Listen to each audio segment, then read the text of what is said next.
नमस्ते, मेरा नाम है लालिमा और आप देख रहे हैं ऑर्डिनरी। सोशल मीडिया पर एक वीडियो काफी वायरल हो रहा है। इस वीडियो में 3-4 लोग एक महिला को घेर कर खड़े हैं। इसी वीडियो में महिला चीखते हुए कह रही है, I will put you on a rape case, यानी मैं तुम पर रेप का केस लगा दूंगी। क्या है पूरा मामला, हम आपको डिटेल में बताते हैं। हमने बात की प्रिया आर्या से। ये एक्टिविस्ट हैं। इन्होंने इस मामले में बेंगलुरु पुलिस के पास शिकायत दर्ज कराई है। उन्होंने बताया कि वीडियो में दिख रही महिला का नाम संगीता है। प्रिया के मुताबिक संगीता के पति का बिजनेस है, जिससे जुड़े लोन के सिलसिले में ये पेमेंट मांगने आए थे ये लोग जो वीडियो में दिख रहे हैं। उनको धमकाते हुए संगीता कह रही हैं कि वो उस व्यक्ति पर रेप का चार्ज लगाएंगी। मामला पुराना है, पिछले साल का है, लेकिन वीडियो अब वायरल हो रहा है तो बातें भी हो रही हैं। सवाल उठता है कि इस तरह के मामले को लेकर हमारा कानून क्या कहता है। भारतीय दंड संहिता यानी आईपीसी की धारा 376 में बलात्कार के अपराध की सजा बताई गई है। इसमें रेप करने वाले अपराधी के लिए कम से कम 7 साल की सजा का प्रावधान है। कुछ मामलों में ये सजा मिनिमम 10 साल तक की भी हो सकती है। एनसीआरबी यानी नेशनल क्राइम रिकॉर्ड ब्यूरो के अनुसार रेप के दर्ज मामलों में हर चौथी विक्टिम नाबालिग होती है। यही नहीं, लगभग 94% मामलों में रेप करने वाले अपराधी विक्टिम के जान पहचान वाले होते हैं।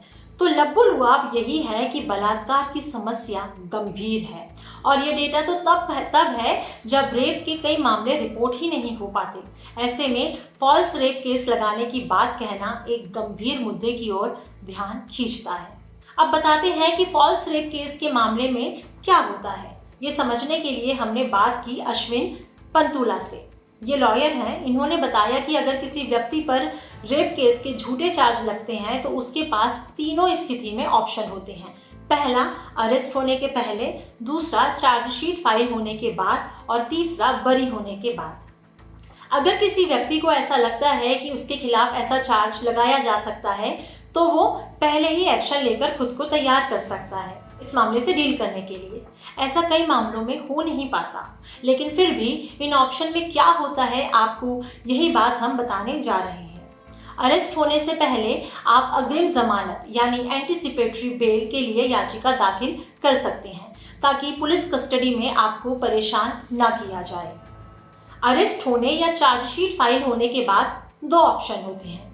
पहला, कोड ऑफ क्रिमिनल प्रोसीडिंग यानी सीआरपीसी के सेक्शन 482 के तहत एप्लीकेशन दी जा सकती है। एफआईआर में लगी आपराधिक कार्यवाही यानी क्रिमिनल प्रोसीडिंग्स को खारिज कराने की। अगर आरोपी ये साबित कर दे कि उसके खिलाफ प्रथम दृष्टया यानी पहली नजर में कोई केस नहीं बनता, या फिर वो ये सबूत दे दे कि आरोप बिल्कुल असंभाव्य है, या ये साबित कर दे कि ये पूरी प्रक्रिया उसे परेशान करने की बुरी नीयत के साथ शुरू की गई है। अगर हाई कोर्ट को ये लगता है कि एप्लीकेशन देने वाला व्यक्ति इनमें से किसी भी शर्त को पूरा करता है तो वो अपने अधिकार के तहत एफआईआर की आपराधिक कार्यवाही को खारिज कर सकता है। दूसरा, हाई कोर्ट के सामने रिट याचिका दायर करना।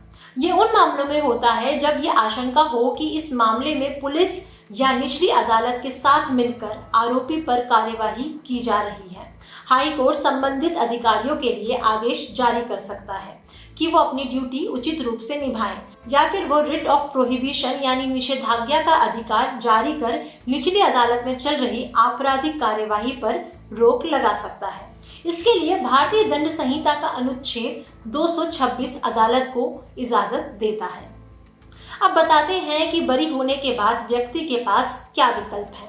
अगर किसी पर ऐसा झूठा आरोप लगता है और कोर्ट उसे बरी कर दे तो उसके बाद भी किसी व्यक्ति के पास कानूनन कुछ विकल्प होते हैं।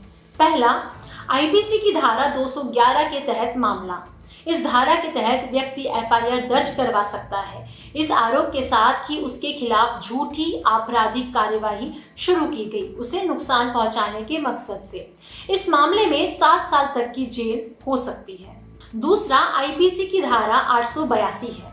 इस धारा के अनुसार उन लोगों को सजा दी जाती है जो किसी भी नागरिक अधिकारी को झूठी जानकारी देते हैं किसी निर्दोष व्यक्ति को फंसाने के लिए। इसमें अधिकतम 6 महीने की जेल हो सकती है। तीसरा, आईपीसी की धारा 499 और 500 के तहत आपराधिक मानहानि या क्रिमिनल डिफेमेशन का मुकदमा दायर किया जा सकता है। इसमें अधिकतम 2 साल की जेल होती है। चौथा, मानहानि का सिविल मुकदमा भी दायर करना एक विकल्प है। इसमें जिस व्यक्ति पर आरोप लगे हैं वो अपनी इज्जत को हुए नुकसान के लिए आर्थिक मुआवजे की मांग कर सकता है।